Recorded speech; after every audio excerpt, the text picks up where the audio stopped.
Hello everyone, क्या हाल चाल। तो स्वागत है आज आपका second chapter breathing and exchange of gas की पहली वीडियो में। तो इस चैप्टर में हम अपना पूरा रेस्पिरेटरी सिस्टम के बारे में पढ़ेंगे कि एक ह्यूमन बीइंग या लिविंग ऑर्गेनिज्म के अंदर कैसे रेस्पिरेशन यानी कि हवा का आदान प्रदान होता है। तो इसमें जो पहला टॉपिक है वो है आपका रेस्पिरेशन। अगर मैं आपसे पूछूं कि रेस्पिरेशन होता क्या है, तो अगर कोई नॉर्मल आदमी पूछे कि रेस्पिरेशन क्या होता है, तो नॉर्मल हम यही जवाब देंगे कि भाई हम ऑक्सीजन लेते हैं और कार्बन डाइऑक्साइड छोड़ते हैं, इसी को हम रेस्पिरेशन कहते हैं। और अगर कोई प्लांट के केस में आपसे पूछने लगे तो आप उसका उल्टा कर देते हो कि प्लांट क्या करते हैं भाई, कार्बन डाइऑक्साइड लेते हैं और O2 रिलीज करते हैं। ठीक है। अब जैसे मान लीजिए मैं दिखाता हूं, ये एक ह्यूमन है।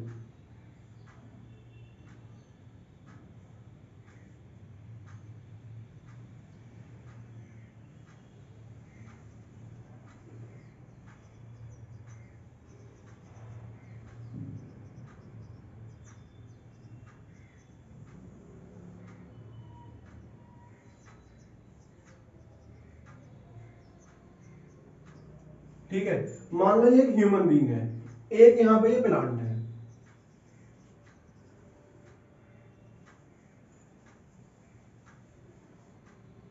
ठीक है, ह्यूमन बीइंग हो गया, प्लांट हो गया। अब आपसे पूछूं कि रेस्पिरेशन क्या होता है, तो आप रेस्पिरेशन में कहेंगे कि ह्यूमन बीइंग क्या करते हैं, O2 तो इनहेल करते हैं, ठीक है, और CO2 रिलीज करते हैं। मान ली हमने आपकी बात। ठीक है। अब अगर प्लांट के केस में मैं आपसे पूछूं, तो आप कहेंगे कि प्लांट क्या करते हैं भाई, CO2 तो इनहेल करते हैं, ठीक है, और O2 रिलीज करते हैं।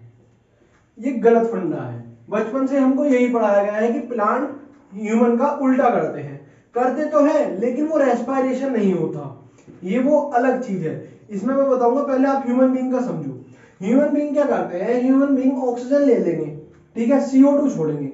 अब अगर आपने कोई फूड खाया, पहले आप मान लो जो हमने फूड खाया, ये आपने ये फूड इनटेक किया, ठीक है, C6H12O6, ये आपने फूड इनटेक करा अंदर। तो ऑक्सीजन क्या काम है ऑक्सीजन का, ऑक्सीजन जो आप लोगे वो इस फूड का ऑक्सीडेशन करा देगी। ऑक्सीडेशन के काम आती है हमारी ऑक्सीजन। ऑक्सीजन इसका ऑक्सीजन वो ऑक्सीडेशन कराएगी और इसको ब्रेक करेगी, CO2 plus H2O plus ATP।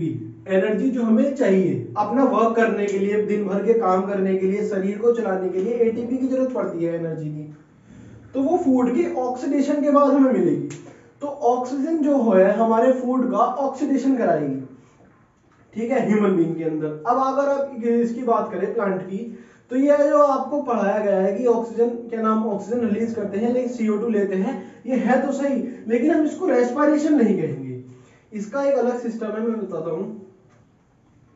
जब आपने फोटोसिंथेसिस प्रोसेस पढ़ा होगा, तो फोटोसिंथेसिस प्रोसेस के टाइम पे, जब दिन के टाइम पे लाइट आती है, सूरज की लाइट आई, लाइट की रेज जब इसके ऊपर पड़ेंगी, प्लांट के ऊपर, ठीक है, ये लाइट की रेज पड़ी, तो ये लाइट की रेज यहां पर एक केमिकल प्रोसेस करेंगी। ये लाइट का फोटो प्रोसेस या केमिकल प्रोसेस में बदलेगा, जिसकी वजह से यहां पर ATP जनरेट होगी, ठीक है, ATP जनरेट होगी, जिसकी वजह से लाइट यहां पे केमिकल प्रोसेस की वजह से, किसके अंदर, फोटोसिंथेसिस प्रोसेस के अंदर।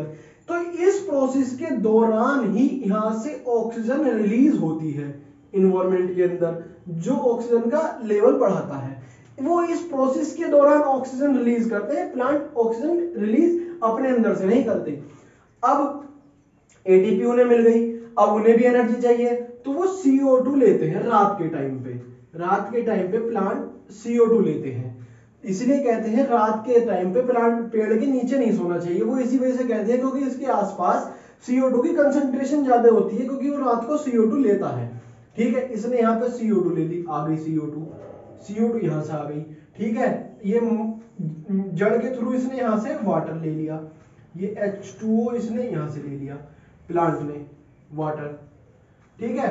तो यहां से इसे CO2 ली रात में, इसने नीचे से इसने वाटर लिया, और ATP इसके पास होता है, किसकी मदद से, फोटोसिंथेसिस के प्रोसेस की मदद से। तो यहां से इसका मिलकर ये बनता है C6 H12O6, ठीक है, ये इसका प्रोसेस होता है। यहां से O2 मतलब लाइट जो सूरज से जो रोशनी पड़ी दिन के टाइम पे इसने सूरज से रोशनी ली, वो लाइट से केमिकल प्रोसेस के दौरान थ्रू एक एटीपी जनरेट करी इसने एनर्जी, उस एनर्जी के दरमियान मतलब उसके अंतर्गत इसने ऑक्सीजन निकाली। उस ऑक्सीजन को निकालने की वजह से हमारे अंदर एक मिसकंसेप्शन है कि प्लांट रेस्पिरेशन के टाइम पे ऑक्सीजन निकालते हैं, CO2 लेते हैं, नहीं, प्लांट इस प्रोसेस के दौरान ऑक्सीजन निकालते हैं, रेस्पिरेशन के टाइम नहीं निकालते।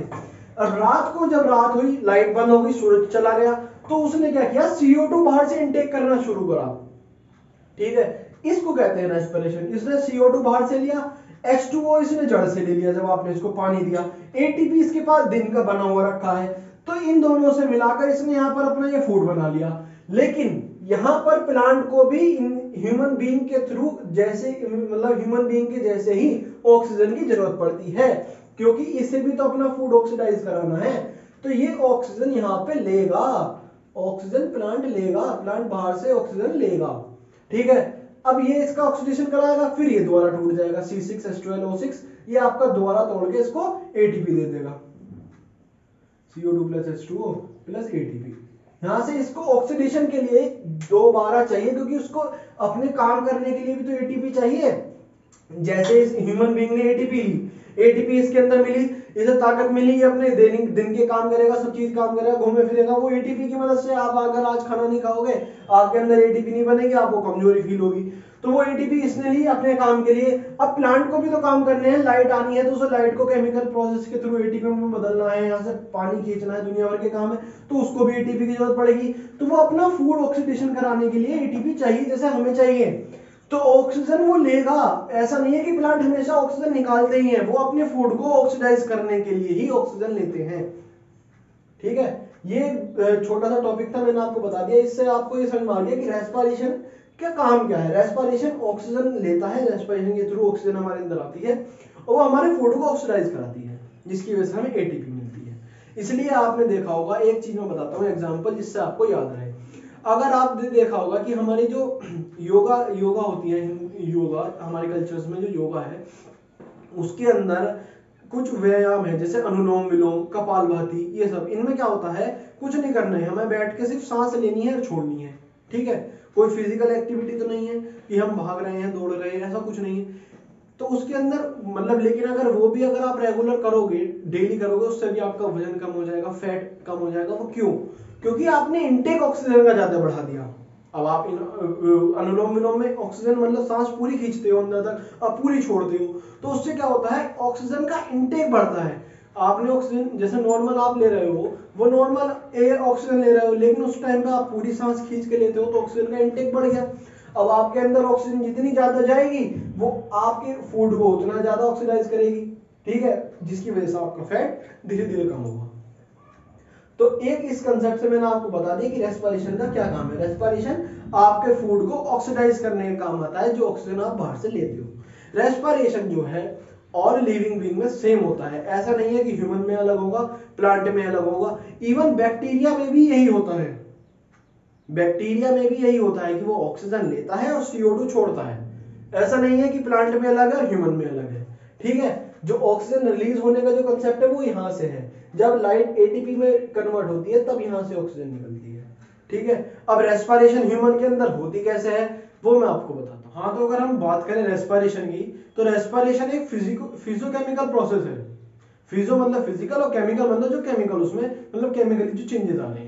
अगर जैसे हमने डाइजेशन में पढ़ा था, डाइजेशन एक मैकेनिकल और बायोकेमिकल प्रोसेस था, अगर आपको याद हो तो। मैकेनिकल मतलब जो हम माउथ में चर्निंग कर रहे थे वो हमने मैकेनिकल में कंसीडर करा था, और बायोकेमिकल जो हमारे अंदर एंजाइम्स के थ्रू जो रिएक्शन हो रही थी वो सब हमने बायोकेमिकल में पढ़ी थी, ठीक है। ऐसे ही रेस्पिरेशन जो है एक फिजियोकेमिकल प्रोसेस है। फिजियो मतलब जो भी चीज हम फिजिकली यूज कर रहे हैं, और केमिकल मतलब जो केमिकल यूज हो रहे हैं, ठीक है। तो जो इसमें रेस्पिरेशन में जो फिजियो वो हर एनिमल का अलग अलग हो सकता है, लेकिन जो केमिकल प्रोसेस है वो सेम होंगे।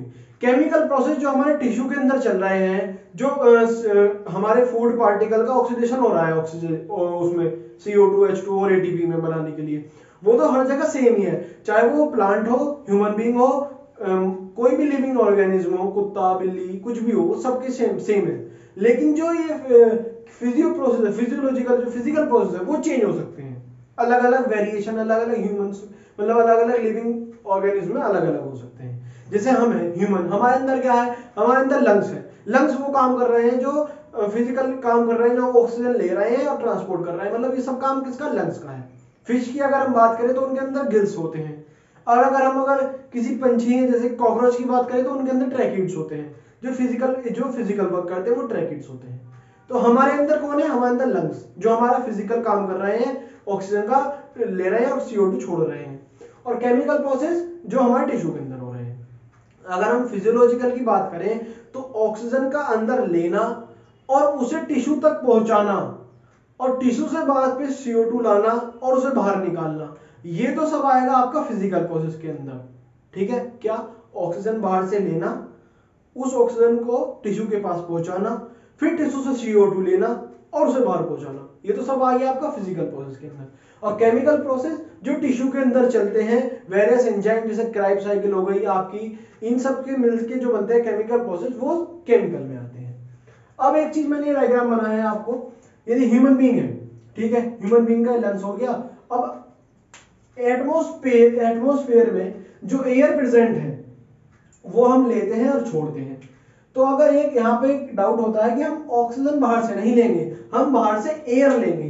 एयर के अंदर जो एटमॉस्फेयर के अंदर एयर है उसके अंदर आपका CO2 भी हो सकता है, O2 भी हो सकती है, और लार्ज अमाउंट पे NO2 तो होती ही है, नाइट्रोजन गैस। तो हम तीनों ही लेंगे अंदर, ऐसा नहीं है कि स्पेसिफिक हमें पता है कि हमें ऑक्सीजन ही लेनी है, नहीं, हम एटमॉस्फेयर से एयर इनटेक करेंगे और एयर ही बाहर छोड़ेंगे। ठीक है, इस जो लेने का प्रोसेस, अंदर जो एयर इनटेक करने का प्रोसेस है उसे कहते हैं इंस्पायरेशन, और बाहर निकालने के प्रोसेस को कहते हैं एक्सपायरेशन। ठीक है, एयर का इनटेक हो गया, वो अंदर आ गया। अब आगे सुनो, तो सुनो, ये जो एयर का इनटेक आना और जाना है इसको हम कहते हैं ब्रीथिंग या वेंटिलेशन, ये मैंने लिख दिया यहाँ पर।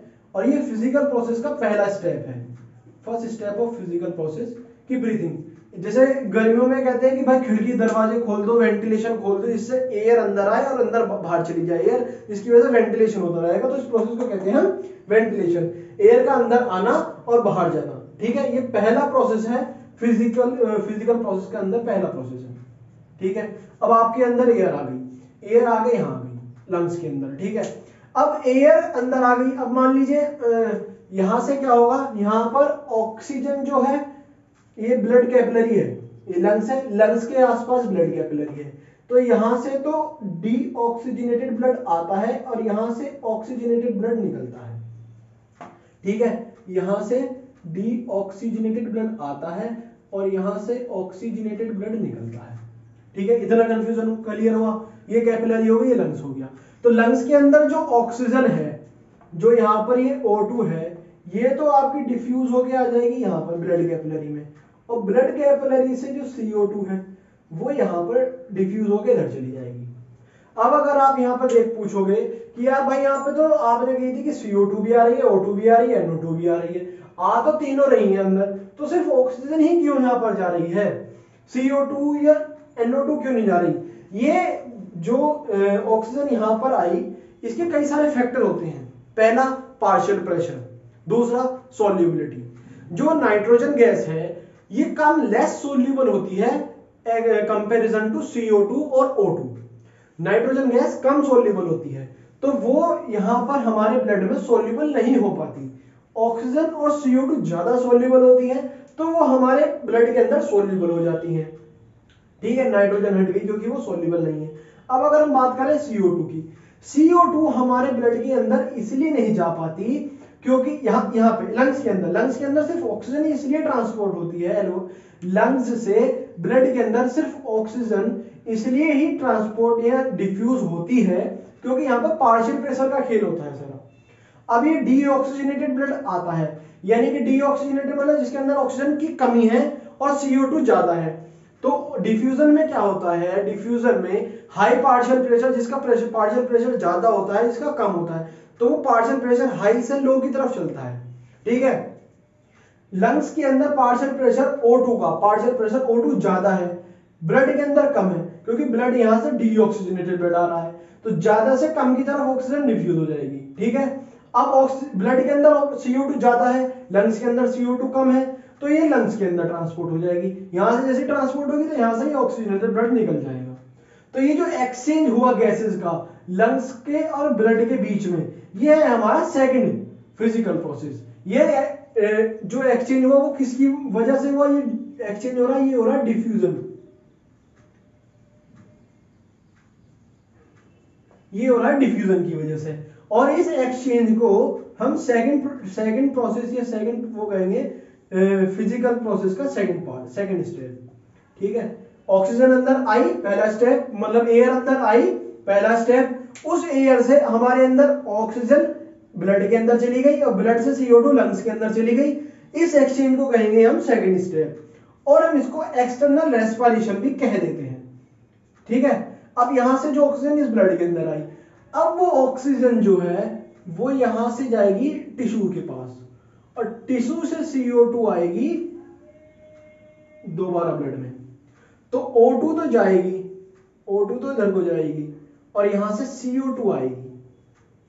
ठीक है, इस ट्रांसपोर्टेशन को हम कहते हैं हमारा third step of external respiration, यानी कि ट्रांसपोर्ट ऑफ गैसेस। ये है आपका थर्ड स्टेप फिजिकल प्रोसेस का। फिजिकल प्रोसेस का थर्ड स्टेप कि ऑक्सीजन जो यहां से हमारे बाहर चली वो अंदर टिश्यू के पास चलेगी, टिश्यू से ऑक्सीजन मतलब CO2 बाहर होगी। ठीक है, ये आपका इधर आने जाने का हम ट्रांसपोर्ट को कहते हैं थर्ड स्टेप। अब ये टिश्यू है, ग्रुप ऑफ सेल, ये है आपका टिश्यू। ठीक है, अब टिश्यू के अंदर ऑक्सीजन आ गई। अब ऑक्सीजन यहां पर देखिए, यहां पर ऑक्सीजन ज्यादा है, इस ब्लड कैपिलरी के अंदर ऑक्सीजन ज्यादा है, बाहर से आई। इस टिश्यू के अंदर CO2 ज्यादा है, तो यहां पर ऑक्सीजन ज्यादा है, यहां पर ऑक्सीजन कम है। तो ये जो ऑक्सीजन इस ब्लड के अंदर प्रेजेंस है, ये डिफ्यूज होके अंदर चली जाएगी, चली गई। अंदर जाके इसने क्या किया, जो टिश्यू के अंदर C6H12O6 हमारा ग्लूकोज प्रेजेंट था, इसका ऑक्सीडेशन करा के इसने यहाँ पर CO2 बनाया, H2O बनाया और प्लस यहाँ पर ATP बना दी। ये मैंने पहले ही बताया था। ठीक है, अब इस ब्लड को मतलब इस ब्लड कैपिलरी को देखो, यहां से तो ऑक्सीजन टिश्यू के अंदर रेगुलर ट्रांसपोर्ट हो रही है, तो यहां पर ब्लड के अंदर ऑक्सीजन की मात्रा कम हो रही है क्योंकि ये ऑक्सीजन सारे टिश्यू के पास सप्लाई कर रहा है। लेकिन टिश्यू के अंदर CO2 की मात्रा बढ़ रही है कि जैसे जैसे O2 अंदर जाती जाएगी, ये ग्लूकोज मॉलिक्यूल ब्रेक डाउन होता रहेगा, CO2 बनता रहेगा। तो यहां पर CO2 ज्यादा होती रहेगी क्योंकि CO2 बन रही है जैसे जैसे ऑक्सीजन आ रही है। यहां पर CO2 कम है, तो ये CO2 यहां पर इसमें डिफ्यूज हो जाएगी, फिर यहां हाई प्रेशर से लो प्रेशर के अंदर, और ये ऑक्सीजन यहां पर चली जाएगी जिसकी वजह से यहां पर ये CO2 बन जाएगी। फिर ये दोबारा CO2 जो है यहां से डीऑक्सीजनेटेड ब्लड के थ्रू यहां चली जाएगी, फिर यहां से डिफ्यूज होकर बाहर चली जाएगी। ये जो अंदर का ये जो प्रोसेस, यहाँ पे CO2 यहाँ पे अंदर जा रही है, O2 अंदर जा रही है, CO2 बाहर जा रही है, ये भी किसकी वजह से हुआ? ये भी डिफ्यूजन की वजह से हुआ। यहाँ पे डिफ्यूजन होता है। ठीक है, और इस वाले रेस्पिरेशन को कहते हैं हम internal respiration. Fourth step, last step of physical process, इसको हम कहते हैं इंटरनल रेस्पिरेशन। एक्सटर्नल रेस्पिरेशन जो यहां पर डिफ्यूजन हुआ, इंटरनल रेस्पिरेशन जो टिश्यू के अंदर हुआ। और ये जो टिश्यू के अंदर ये जो प्रोसेस है, हमारा ग्लूकोज हमारा इसमें टूट गया, इसको हम कहते हैं केमिकल प्रोसेस। जो केमिकल प्रोसेस है, ये है हमारा पांचवा प्रोसेस जिसे हम केमिकल प्रोसेस कहते हैं। ये वाला प्रोसेस हर लिविंग फॉर्म, हर लिविंग बीइंग के अंदर सेम होगा। ये शुरू के 4 प्रोसेस चेंज होते रहेंगे, लेकिन ये वाला जो प्रोसेस है, पांचवा प्रोसेस, जिसे हम जो टिश्यू के अंदर होता है, ये पांचवा प्रोसेस, ये हमेशा सिमिलर होगा। और ये आपका केमिकल प्रोसेस है। पांचवा प्रोसेस आपका केमिकल प्रोसेस। मैं यहां पर लिख देता हूं, जो फिजिकल प्रोसेस है वो है 1, 2, 3 और 4, और केमिकल प्रोसेस है पांचवा, जो टिश्यू के अंदर हो रहा है। ये सेम रहेगा हर लिविंग फॉर्म के अंदर, ये 4 बदलते रहेंगे। ठीक है, मैं एक बार फिर से रिपीट कर देता हूं। एटमॉस्फेयर के अंदर CO2, O2, NO2 सब प्रेजेंस है, कोई वो नहीं है। यहां से आपने एयर अंदर ली, एयर जिसे हम कहेंगे वेंटिलेशन या ब्रीथिंग के थ्रू आपने एयर अंदर ली, ठीक है, ले ली। यहां से अंदर आ गई, यहां पर यहाँ पर होगा एक्सचेंज ऑफ गैस यानी कि डिफ्यूजन, कि ऑक्सीजन यहाँ पर ज्यादा है, लंग्स के अंदर ज्यादा है, ब्लड के अंदर कम है, तो ऑक्सीजन यहाँ पर डिफ्यूज हो जाएगी। CO2 ब्लड के अंदर ज्यादा है, लंग्स के अंदर कम है, तो वो वहां पर डिफ्यूज हो जाएगी। ठीक है, डिफ्यूजन के थ्रू ये एक्सचेंज हो गया, exchange of gases between lungs and blood, इसको हम कहते हैं एक्सटर्नल रेस्पिरेशन। फिर यहाँ जो ऑक्सीजन आई वो टिश्यू के पास जाएगी, और टिश्यू के पास जो CO2 बनी वो वापस ब्लड में आएगी, इसको हम कहते हैं transportation of gases. Third step. Fourth step, जिसके अंदर ब्लड के अंदर O2 ज्यादा है, टिश्यू के अंदर O2 कम है, तो ये यहाँ पर डिफ्यूज हो जाएगी। टिश्यू के अंदर CO2 ज्यादा है, ब्लड के अंदर CO2 कम है, तो ये वापस चली जाएगी। ठीक है, यहाँ पर डिफ्यूजन के प्रोसेस के थ्रू, इस प्रोसेस को हम कहेंगे इंटरनल रेस्पिरेशन, जो हमारा फिजिकल प्रोसेस का लास्ट प्रोसेस है। तो ये तो था आपका फिजिकल प्रोसेस, ब्रीथिंग रेस्पिरेशन के अंदर जो फिजिकल प्रोसेस है वो तो ये रहा। अब मैं बताता हूँ केमिकल प्रोसेस, जो लास्ट प्रोसेस मतलब फिफ्थ स्टेप, केमिकल प्रोसेस, जो हर लिविंग बीइंग के अंदर सेम होता है, वो मैं आपको बताता हूँ। तो फिजिकल प्रोसेस समझ में आ गया। अब हम बात करते हैं केमिकल प्रोसेस की। तो जो केमिकल प्रोसेस है, एनसीईआरटी में पहली लाइन डायरेक्ट ही लिख रखी है कि indirect breakdown of glucose. Indirect breakdown क्यों लिखा भाई यहाँ पर? अब मान लीजिए एक आपने ग्लूकोज बाहर से लाए पाउडर, और उसको आपने टेस्ट ट्यूब में बर्न करना चालू किया, उसको हम कहते हैं डायरेक्ट ब्रेकडाउन, कि ग्लूकोज लिया, टेस्ट ट्यूब के अंदर गिरा, हीट के अंदर डायरेक्ट ब्रेकडाउन कर दिया। हमारे अंदर जो बॉडी के अंदर केमिकल प्रोसेस के अंदर जो होता है वो होता है इनडायरेक्ट ब्रेकडाउन ऑफ ग्लूकोज। अब वो किसके प्रेजेंस में होगा? ऑक्सीजन की प्रेजेंस में, तो इसलिए उस प्रोसेस का नाम रख दिया ऑक्सीडेशन। टूटा का MS CO2 H2O plus ATP। ये जो ब्रेकडाउन है ये दो तरीके का हो सकता है, या तो इसे ऑक्सीजन मिले तब, या फिर ऑक्सीजन ना मिले तब। ठीक है, अब अगर ये ऑक्सीजन की प्रेजेंस में हुआ, प्रेजेंस ऑफ ऑक्सीजन, तो उसे हम कहते हैं एरोबिक रेस्पिरेशन, और अगर प्रेजेंस में नहीं हुआ तो उसे हम कहेंगे एनारोबिक रेस्पिरेशन। दोनों में अंतर क्या है वो सुनिए। एरोबिक रेस्पिरेशन जो है वो हमारे फूड का कंप्लीट डाइजेशन करती है, और एनारोबिक रेस्पिरेशन फूड का इनकम्प्लीट डाइजेशन करती है। जैसे कि C6H12O6 plus 6O2 give rise to 6 water, 6 carbon dioxide और 38 ATP। काम करने की जो शक्ति है ATP, वो 38 ATP बनाती है। ठीक है, कंप्लीट ऑक्सीडेशन में क्या हुआ, जो C6H12O6 ग्लूकोज था वो ऑक्सीजन के प्रेजेंस में जब वो टूटा तो उसने वाटर बनाया, CO2 बनाई और 38 ATP बनाई, 38। और इनएरोबिक रेस्पिरेशन, इनकम्प्लीट डाइजेशन में जो हमारा ये ग्लूकोज है, इसके अंदर दो स्टेप हो सकते हैं। पहले स्टेप में ये बनाएगा 2CO2H5OH alcohol plus CO2, 2CO2, और दूसरे स्टेप में अगर दूसरी जगह चलेगी तो बनाएगी लैक्टिक एसिड। अब आप देखिए यहाँ पर जो है अगर इनका डिफरेंस कोई पूछे कि एरोबिक और एनारोबिक में क्या डिफरेंस है, एक डिफरेंस तो ये है कि प्रेजेंस ऑफ O2 में होता है, ये एब्सेंस ऑफ O2 में होता है, ये कंप्लीट डाइजेशन करता है, ये इनकम्प्लीट डाइजेशन करता है। लेकिन जो कंप्लीट डाइजेशन है उसका जो मेटाबॉलिक बेस है वो है वाटर, इसमें वाटर होता है, लेकिन इसमें वाटर नहीं होता। और एनारोबिक रेस्पिरेशन में भी दो कंडीशन होती है, पहली कंडीशन में अल्कोहल प्लस CO2 बनेगी, और दूसरी कंडीशन में लैक्टिक एसिड बनेगा। अब अगर कोई तुमसे पूछे कि इसमें तो प्रेजेंस ऑफ O2 में वाटर बनता है और एब्सेंस ऑफ O2 में वाटर नहीं बनता, एक डिफरेंस। अब अगर तुमसे कोई पूछे कि एनारोबिक रेस्पिरेशन में कोई ऐसा प्रोसेस जिसमें CO2 भी ना बनती हो, वाटर तो बनता ही बनता नहीं है लेकिन CO2 भी ना बने, तो वो लैक्टिक एसिड है। यहां पर देखिए जो दूसरा स्टेप है इसमें CO2 नहीं बन रही है, इसमें CO2 नहीं बनी है। लैक्टिक एसिड आपको पता होगा ये मसल्स के अंदर होता है, जब भी हम हैवी एक्सरसाइज करते हैं तो हमारे मसल्स के अंदर लैक्टिक एसिड का फॉर्मेशन होता है। वो होता इसी की वजह से है, वहां पे ऑक्सीजन की एब्सेंस में ग्लूकोज हमारे लैक्टिक एसिड में टूट जाता है। और चाहे ये वाला प्रोसेस हो चाहे ये वाला प्रोसेस हो, दोनों में दो ही ATP बनेंगी। इसके अंदर जो 38 बन रही थी, इसके अंदर सिर्फ दो ही ATP बनेंगी। अब आप पूछोगे कि यहाँ पे तो 38 बन रही है, यहाँ पे दो क्यों बन रही है? तो 38 इसलिए बन रही है कि आप आग जलाओगे कहीं पर, अगर आपने कहीं आग जलाई, ठीक है, अब वो आग अगर ऑक्सीजन की प्रेजेंस में जलाओगे तो बढ़िया जलेगी।